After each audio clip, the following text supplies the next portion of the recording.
Canadian freestyle skier Sarah Burke has died. Burke was injured in an accident while training in Utah over a week ago. She suffered irreversible damage to her brain and passed away, surrounded by friends and family. And Amanda, you have a statement that's been issued.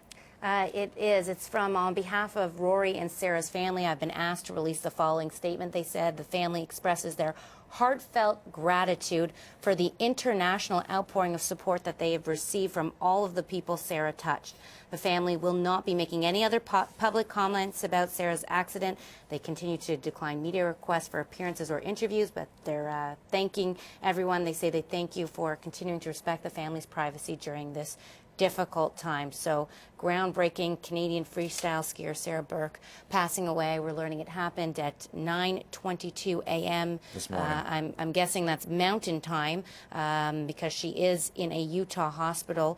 She's at the University of Utah. She was at the University of Utah Hospital, and she's there because of injuries sustained in an accident that happened 9 days ago, January 10th, 2012. At the Eagle Sugar Pipe Mountain Resort in the state. You know, and the thing about Sarah Burke, you know, she was there training for upcoming winter events, and they're saying that as a result of the fall, she suffered a ruptured vertebral artery, one of 4 major arteries that, of course, supply blood to the brain, and the rupture of that artery led to a severe hemorrhage going on inside of her cranium, which caused her to go into cardiac arrest at the scene. Emergency personnel responded, CPR administered on the scene, but she remained without a pulse or breathing. And studies at the hospital, at the emergency department, they indicated that she retained brainstem function.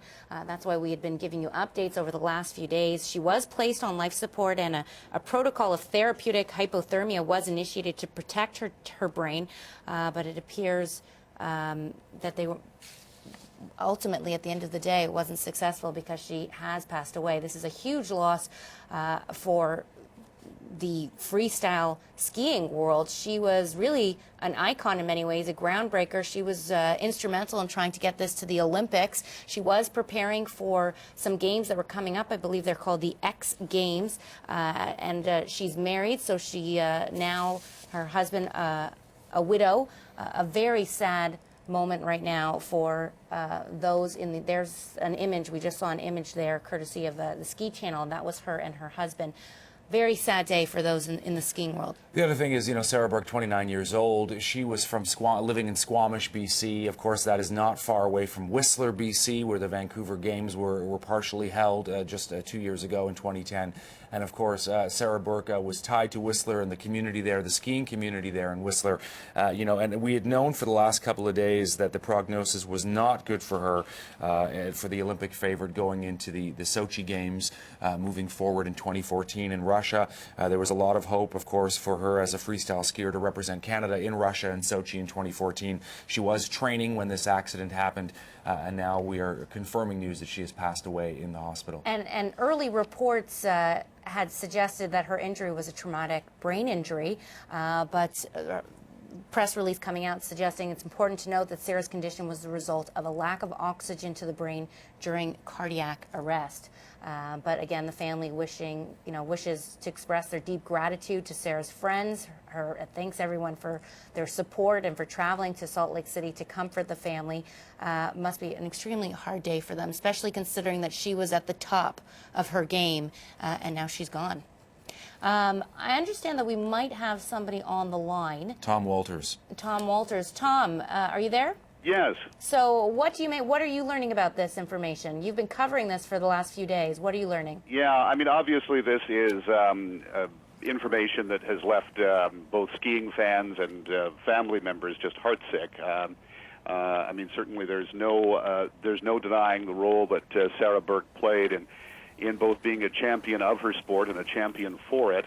But over the last few days, the news from the hospital on her condition has been, has been very sparing, and certainly that was not a good indicator that things were going well. I mean, the indications were that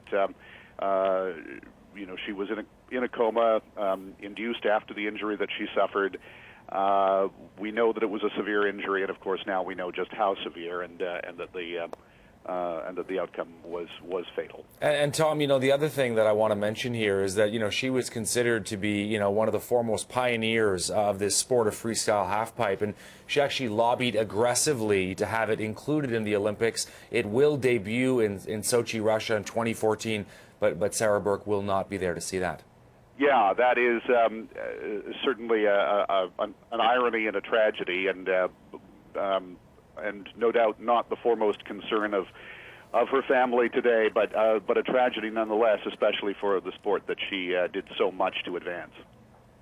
Are you hearing? Had you had any opportunity to ever speak with her family while you were down there? Very briefly, in a not for publication conversation. The family has been very clear in its wishes not to discuss this publicly. That really has been the case from the very beginning, and it has remained so to this point. All right, thanks very much. Tom Walters joining us on the line from Los Angeles. Just to recap, we have breaking news that Canadian freestyle skier Sarah Burke has passed away at the age of 29, a native of Squamish, BC, in an accident more than a week ago, and now she has passed away, succumbed to her injuries.